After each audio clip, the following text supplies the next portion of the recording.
Se quisesse fazer do jeito que você ia fazer, onde você ia arrumar mais não está certa. Não, Mas é que assim, ó, se for ler, tá de um jeito. Não, na figura da mas aí basta a gente ligar uma coisa com a outra.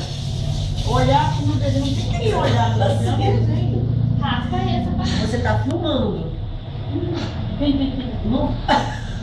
Já esfriou já isso aqui no ventilador. Já esfriou, já. Pode pôr no freezer. Você quer abrir? Agora vem. Mais nada, Não, Sim. não tem mais nada. E agora?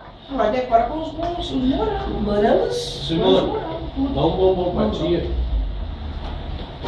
A patinha? Da tia, né? Eu sei a tia. Mas Tem pode um dar? ali, eu tô vendo ali. Esse aqui é pra pôr em cima, só sobrou É, esses agora dois. morango, né? Seu. Põe os morangos tudo, né? Cadê aquele inteiro? Deixa eu arrumar a panela. Então, O inteiro. o quê? O inteiro pra colocar Tá pra ali, cima. Tá ali.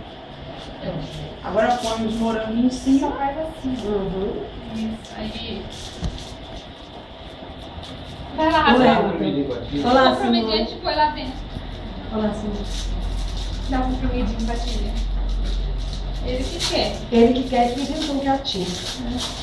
A tia tá Vamos arrancar quietinha. bombom aqui, pior isso É aí. só pra enfeitar, só. Aí não vai dar pra fazer quase nada. Só pra Quantas pessoas? 4 pessoas fizeram essa sobremesa. Ou fica bom, não tem nem jeito. Gente, tudo que tem morango é gostoso, né? Tem chocolate. Morango de chocolate combina. Dona Maria Braga. Vamos lá fazer essa sobremesa na Dona Maria Braga. Eu já inventou de tudo, mas aí acho que vai falar de volta. Maria Braga, é? Ana Pimentinha, azeita. Vou vir aqui no meio, né? Ó, não pode descuidar que a Simone vai